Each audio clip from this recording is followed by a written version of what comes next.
இன்றைக்கி சரோதா சமையலில் மீன் பிரியாணி செய்ய போகிறோம். மீன் நல்லா கழுவி வச்சுருக்கிறேன். இனிமேல் மீன் பிரியாணி செய்வோம்.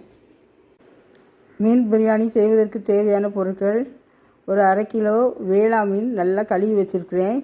அதுக்கப்புறம் ஒரு 1.5 டம்ளர் அரிசி, சீரக சம்பா அரிசி எடுத்து வச்சுருக்கிறேன். ஒரு 200 கிராம் தக்காளி பழம் வெட்டி வச்சுருக்கிறேன். அதுக்கப்புறம் நமக்கு தேவையான அளவு நெய் எடுத்து வச்சுருக்கிறேன். அதுக்கப்புறம் தேவையான அளவு உப்பு எடுத்து வச்சுருக்கிறேன். இஞ்சி பூண்டு பேஸ்ட்டு சிறிதளவு எடுத்து வச்சுருக்கேன். அதுக்கப்புறம் ஒரு மல்லி இலை, கருவேப்பிலை இலை, புதினா இலை எடுத்து வச்சுருக்கிறேன். அதுக்கப்புறம் தேங்காயை நல்லா மையாக அரைச்சி வச்சுருக்கிறேன். ஒரு அரை முறி தேங்காய் எடுத்து நல்லா மையாக அரைச்சி வச்சுருக்கேன். அது நம்ம பால் எடுக்கிறதுக்கு. அதுக்கப்புறம் 3 வத்தல், ஒரு பெருஞ்சீரகம், 4 கிராம்பு, 3 ஏலக்காய், சிறிதளவு பட்டை எடுத்து வச்சுருக்கேன். இன்னும் நமக்கு தேவையான அளவு உப்பு கூட எடுத்து வச்சுருக்கேன். இன்னும் எப்படி பண்ணணுங்கிறத பற்றி பார்ப்போம். சின்ன வெங்காயத்தை தக்காளி பழத்தோடு சேர்த்து சின்ன வெங்காயத்தையும் 2 வெட்டி வச்சுருக்கேன். மீனை உப்பு, மஞ்சள், வத்தல் பொடி எல்லாம் போட்டு நல்லா வறுவி வச்சுருக்கேன். இனிமேல் மீனை நல்லெண்ணெயில் பொரிக்கணும். அடுப்பில் நல்லெண்ணெய் ஊற்றி நல்லெண்ணெயை நல்லா காய வைக்கணும். நல்லா காய்ஞ்ச உடனே நம்ம மீனை பொரிக்கிறதுக்கு எடுக்கணும். பொரிக்கிறதுக்கு போடணும். இப்போ மீனை நல்லா எண்ணெயில் பொரிச்சாச்சு. மீன் நல்லா நிறம் மாதிரி வருது. அந்த உடனே நம்ம மீனை எடுத்து வச்சுட்டு அதுக்கப்புறம் நம்ம எப்படி பிரியாணி செய்யணுன்றதை பார்ப்போம். சீரக சம்பா அரிசியை கொஞ்சம் நேரம் தண்ணியில் நம்ம ஊற வைக்கணும். தேங்காயை நல்லா அரைச்சி நம்ம வெந்நில தேங்காயை கரைச்சி அதை நல்லா இப்படி ஃபில்ட்ரு பண்ணணும். பால் எடுக்கிறதுக்கு ஃபில்ட்ரு பண்ணணும்.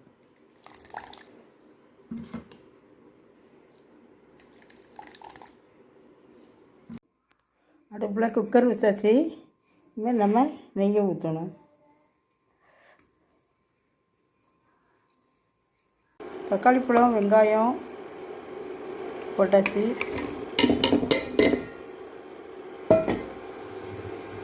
அப்புறம் நம்ம அரைச்சி வச்சுருக்க சீரகம், கறி மசால் பட்டை, கிராம்பு எல்லாம் வச்சுருக்கோம்னா அதை இதில் ஊற்றணும். அதுக்கப்புறம் இஞ்சி பூண்டு பேஸ்ட்டு போடணும்.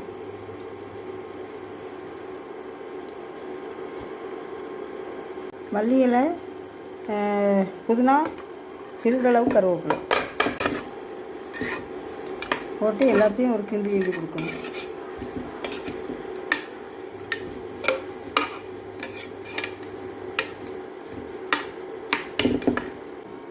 உப்பு போட்டால் வெங்காயம் நல்லா வதங்கிடும். ஆனால் உப்பு போடணும். நமக்கு தேவையான அளவுக்கு உப்பு போடணும். கலருக்காக கொஞ்சம் பொடி போடணும். ரொம்ப அது அவசியம் இல்லை. கலர் வேணால் போடணும், அப்படின்லாம் போட வேண்டாம்.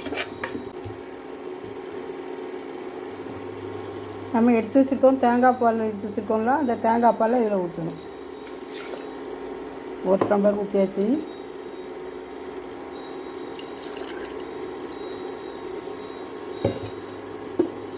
ரெண்டு டம்ளர் ஊற்றியாச்சு.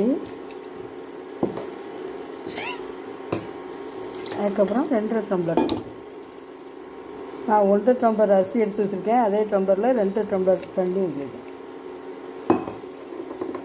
இது நல்லா கொதிக்கட்டும். அந்த தண்ணியிலே கொஞ்சம் நம்ம உப்பு பார்க்கலாம்.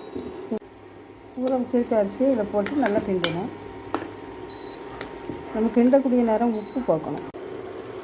இப்போ நம்ம எடுத்து வச்சுருக்க மீனை இதில் போடணும். இதை இப்படி ஒரு கிண்டி கொடுக்கணும். மீன் அந்த பிரியாணி கூட நல்லா மிக்ஸ் ஆகிடணும்.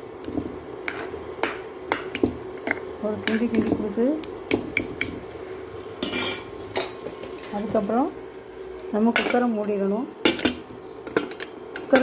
குக்கரை மூடிடணும். மூடி நல்லா ஒரு விசில் அடித்தப்புறம் எடுத்துக்கலாம். ஒரு விசில் முடிஞ்சாச்சு. பிரியாணி ரெடி. இன்றைக்கி சரோஜா சமையலில் சுவையான மீன் பிரியாணி ரெடி ஆகிட்டு. இது உங்கள் வீட்டில் ட்ரை பண்ணி பாருங்கள். சரோஜா சமையலுக்கு சப்ஸ்கிரைப் பண்ணுங்கள். பக்கத்தில் இருக்க பெல் பட்டனை ப்ரெஸ் பண்ணி ஆல் கொடுங்க. தேங்க்யூ.